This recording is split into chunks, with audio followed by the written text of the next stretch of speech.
All right. Well, welcome. This is the very first edition of Movie Minds. Hello, Ty. How are you doing? I'm doing great. How you doing, man? Good, good, good. Well, hello. I'm Nathan, and this is Ty, all the way from where? Taiwan, It's a little way. Where is which if you that? don't know where that is, that's right next to China, Oh, okay. in between China and Japan. For sure. I'm willing to bet this is the very first podcast ever between someone from Des Moines, Iowa, and Taiwan talking movies. This might be the first podcast of anyone from Taiwan talking movies. Anyway, do they have movie theaters in Des Moines? I don't know. Do they have movie theaters in Taiwan? Yeah, I mean, it's kind Okay. of a new fad. That's fair. That's fair. Well, hello and welcome, everyone. This is an exciting thing that we're looking to get into. It's going to be our video podcast between me and Ty. Ty and I have known each other for, 7 years now? Yeah, I mean, ever since some of those posters behind you were made, right? I'm guessing. So whenever that South by Southwest, not South by Southwest, Sundance. Sundance. Yes. Yeah, I'm thinking like 2015, 2014, maybe even before. Yeah, we met because of free booze and good independent movies. Shout out to Stella Artois. Always shout out to Stella. Maybe that'll be our first sponsor here on the Movie Minds. I hope so. Yes, that's the plan. So today, we are talking movies. That's going to be the idea, and TV. There are two big events that happened this past week, and we're here to talk about all of them. A little disclaimer, there will be spoilers. Spoilers galore. Nothing but spoilers. So first we're going to talk about Game of Thrones. We're going to get our thoughts out there. I have not talked to Ty about this yet, so this is going to be all news to me. And then we're going to talk about Endgame. So if you haven't seen Game of Thrones yet, which everyone should, that's a weird thing. I want to talk about this. Everyone's fine with Game of Thrones spoilers, but like everyone is super nice about Endgame spoilers. Did you notice that? Well, what is there to spoil about Endgame? I mean, really, any plot twist that happened in Endgame we knew about 2 years ago. Okay. So there was nothing in Endgame worth spoiling. Well, we're still going to not spoil. Is a different beast. Let's not spoil anything yet, because there'll be a few people that have not seen Endgame here. So that's why we're starting with Game of Thrones. But the thing I've noticed is everyone on Facebook was like, no Endgame spoilers. And then the directors came out and wrote a big long thing about don't spoil Endgame, don't spoil the Endgame. And then Game of Thrones airs, and then it's like everyone's putting screenshots of Arya up and being like, oh, Arya's the best. And they're like, I can't believe this. And how did this person die? And you're like, woo. So that doesn't pertain. I had to shut Instagram down when Game of Thrones came out. I had to shut it down for like 2 or 3 days until I could actually watch it because it got crazy. Exactly. Because even fashion websites about like hype fashion and stuff, we're talking about Game of Thrones spoilers, and it's just like I can't escape. Even in Taiwan, I can't escape. Yeah, that's impressive. So all right, let's stop stalling. Let's talk about this. Ty, I'm going to let you start.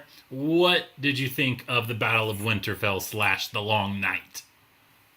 Well, is that what the name of the episode Yeah, was? The Long Night is the episode name. It's cool. It wasn't long enough. It was only an hour and 20 minutes, and I would have sat, for a good Endgame's length of 3 hours for that thing. It was great. It was probably the greatest Game of Thrones episode in existence, at least up there with Battle of the Bastards and The Red Wedding. But I would say it's even more complete and more cohesive, and I think there's better acting in it than we've seen from a lot of these characters.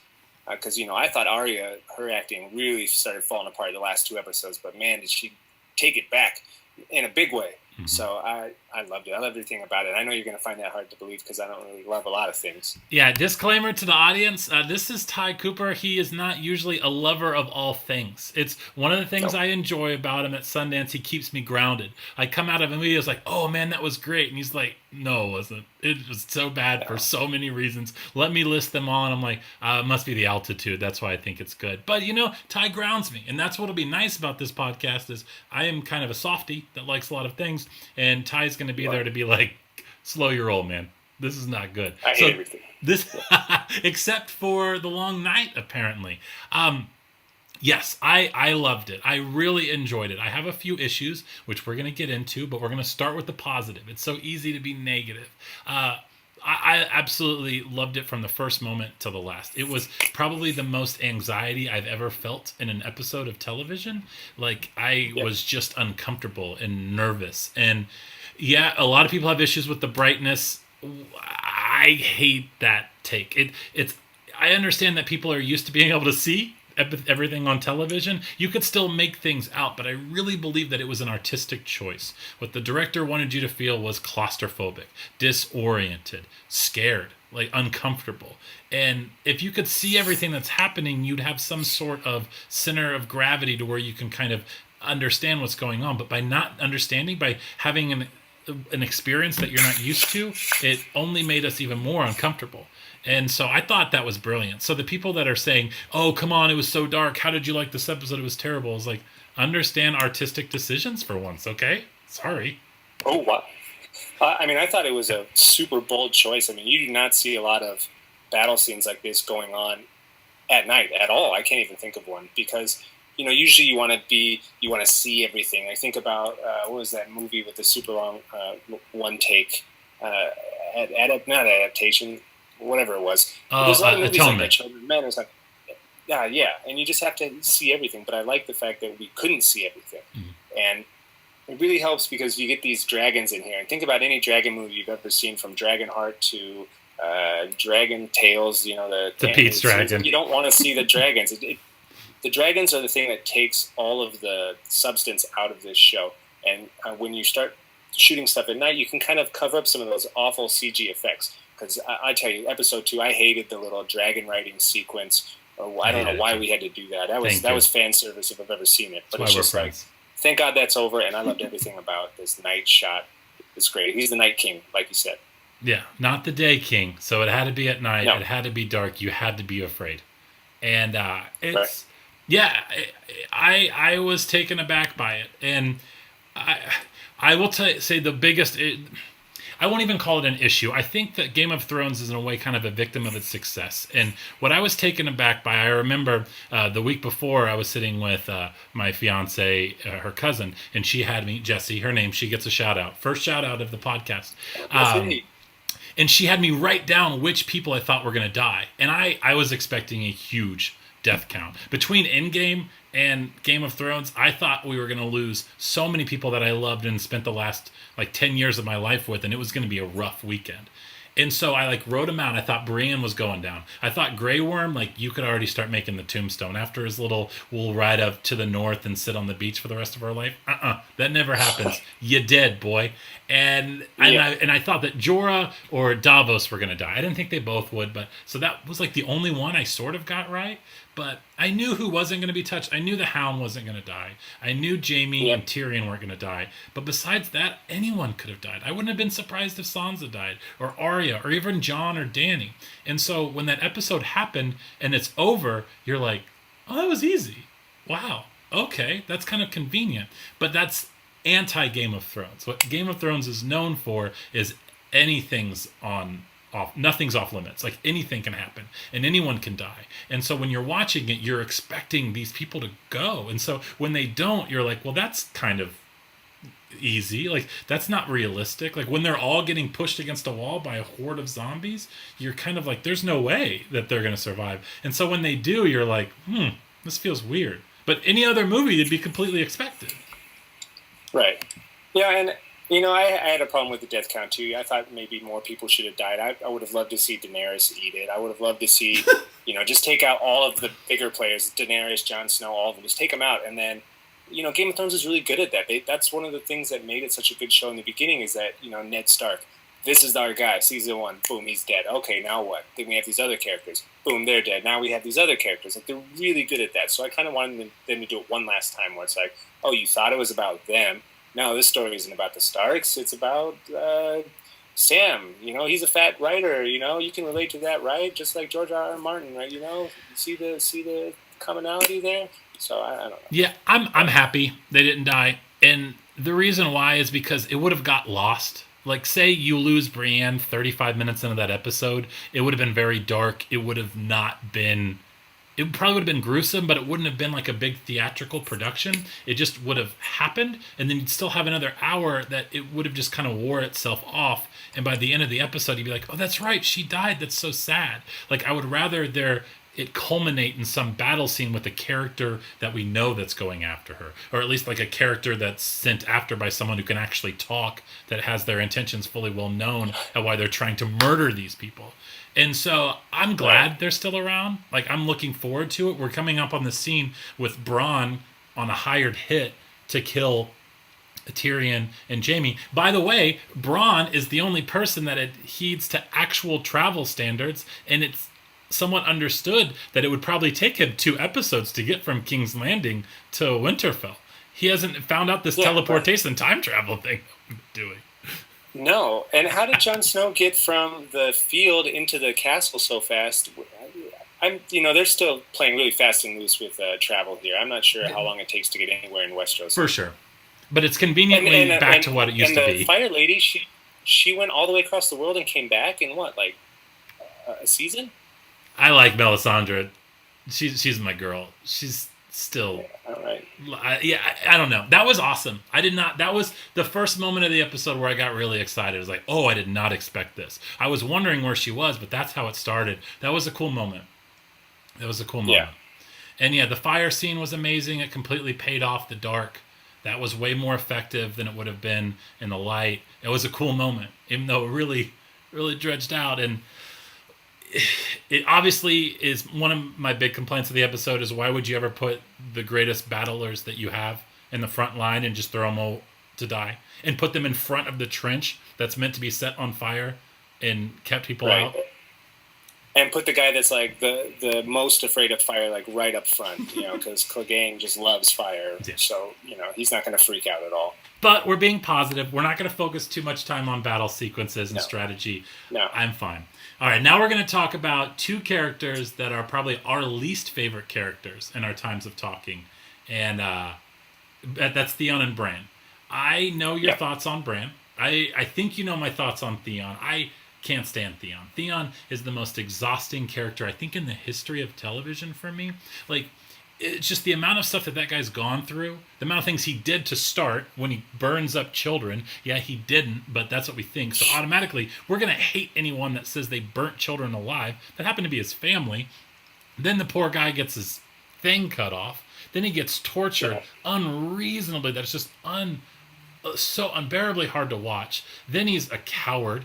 It's just like there was nothing about Theon that was entertaining, exciting. Like, there never was a time that Theon popped up and I was like, oh, cool, let's find out what Theon's doing. Like, that never happened. But what about when he saved his sister in the last episode? That was pretty nice, right? When he shows up on the boat and like somehow they escape like from the middle of this giant armada of ships and they managed to get 5 boats out. We don't even talk about that, but I kind of like that moment. I was just okay, but he got a great death. And it was really nice. They used Bran to justify that line is every single thing you did led you to here. And that was kind of like, oh, I guess it was worth it. It was not fun, but I'm not thrilled he's dead, but I think that's a really great arc. I'm glad it's closed. Let's move on.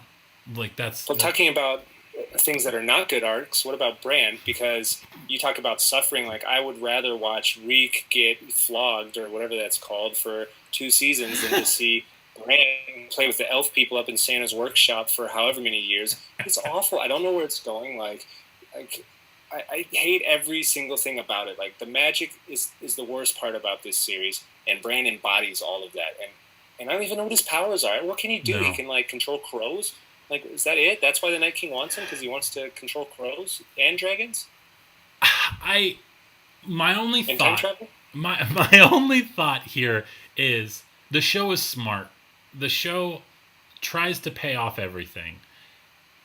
Everything that we've ever had a question about or weren't sure about has kind of come to fruition. And so I'm still wondering if there's something that's going to happen with Bran. I've heard theories that he will become the new Night King or what. I don't know. But it has to come to something. Like, I don't know what that is, and I'm glad about that. A part of me is kind of happy we still haven't figured out what Bran is. But another part is, there's only 3 more episodes. Can we figure out what Bran is? Well, can you conceivably think of anything that would make you care about that character, that would make his story arc even worthwhile? Because at this time, it's irredeemable. There's nothing you could do. You could make him like God, and I wouldn't care because he still serves no purpose in the story. And the Night King really doesn't serve any purpose in the story at all. He gave Arya the dagger. He gave Arya the dagger. That was his purpose, I guess. Spoilers. Oh no, we know that was spoilers. Okay, all right, But, we'll move on. I hate Bran. I hate everything about him. I hope he dies in the next episode, and we can just move on to more interesting people. So, what are your thoughts? What did you did you expect the Night King to die? That the White Walkers were just going to be done after episode 3? 100%. 100%. I thought that this Nightwalker thing just doesn't make sense in the scope of things, and that it's not the real story. It's never been the A story. It's always been the B story. Yeah. No matter what you think. It's called Game of Thrones, not to get to Winterfell, which is right next door. Yeah. So I don't think it was important. I think they just wanted to kind of wrap it up. I think maybe in the books you would see maybe 2 more books about this, and I think George R.R. Martin will probably delve into the Night King thing way more than the show did. But I think as far as the showrunners go, they're just like, let's focus on Cersei and this kind of thing here. Yeah, and I agree 100%, because to me, like, it's called Game of Thrones. It's always been about that battle of power, and Cersei to me has always been my favorite character in the show. She's the smartest person in the room. She's a step ahead of every single time, everyone, and every time she opens, and the best actor. Yeah, and every time she opens her mouth, I just melt. She's unbelievable on screen, and so that's the villain. That is the problem. And so when you get rid of the White Walkers, they were always just kind of a fun sidebar. Like, you just like, oh yeah, zombies. I mean, they don't do White Walkers for like seasons of the show. Like, I remember us having conversations like, where are the White Walkers? And so like, you can't have that be the culmination when they just disappeared. But Cersei has been the through line, and so now that they get 3 episodes to play with the upcoming battle, you have to have some sort of culmination between her and Jaime. There's so many moving parts that have to pay off, and it's exciting. They've got so much time. I don't feel like they're gonna have to rush. When you have 3 episodes that are an hour and a half each, you're gonna get some payoff here. Yeah, and I think as far as like story structure goes, George R.R. Martin is more of like a Shakespeare oriented guy than he is like J.R.R. Tolkien. So he's going to go for like the tragedy and the human story over the magic and the elves and the beauty of Christmas and Christmas miracles and whatever Bran embodies. So, I'm really excited. I don't know if they can wrap it up neatly in 3 episodes. I hope they can, but I'm really curious to see where it goes. And I hope that my dude, Cyrano de Bergerac, Don Quixote, yes. whatever his name was, the dance... what is that guy? I can't remember his name. Farrell. Perry Farrell from Arya's Addiction when he was 9. Yeah, so he, I think he's like one of the big guys. I don't like the way he died. He didn't die on screen. Just like I told you about Clegane, he didn't die on screen. He came back. I know that this dude is coming back for sure in a big way. No, for sure. If you don't see him die, they don't die. That's the rule. Like, you've got to see some blood before you know they're going down. And that's nice. Like, the dragons are fine. All 2 dragons, or the 2 dragons are still around. We still got Drogon. We still got Ice Dragon's dead. Yeah, Ice Dragon is done. We saw it just crumble. That's another thing. How are they going to get rid of these bodies? That's my question. Like, is that just going to be what the first hour and a half is? There's like 100,000 dead bodies just in Winterfell.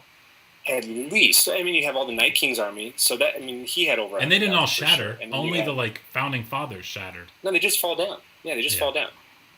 Yeah. And so the Starks and everyone in Winterfell is going to have to deal with all the disease and all the gross stuff that comes with having a bunch of dead bodies around. So that's. Can you imagine the smell? Ugh. Oh, it's awful. Yeah. And it's all on fire too. Yeah, it's gonna be bad. All right, so we're gonna wrap it up here. This is one thing that we're gonna do, a one big question.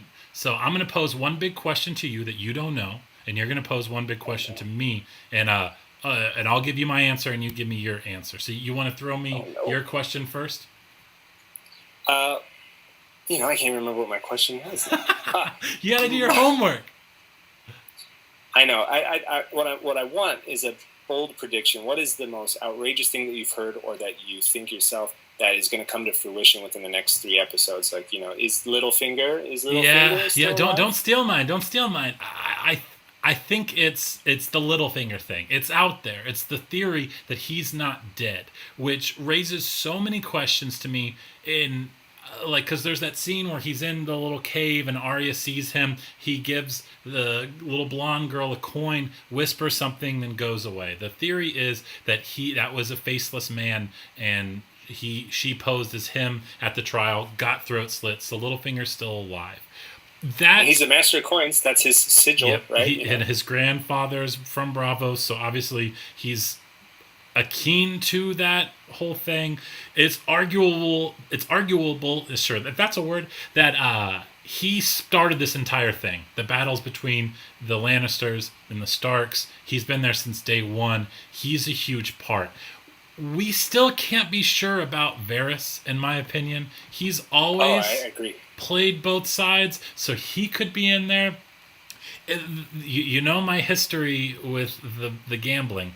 There are betting odds for this. You can bet on who will sit atop the Iron Throne. And like the fourth favorite is Peter Baelish, which, if you know anything about Vegas, they always know. So the fact that a character is already dead is that high up there is weird.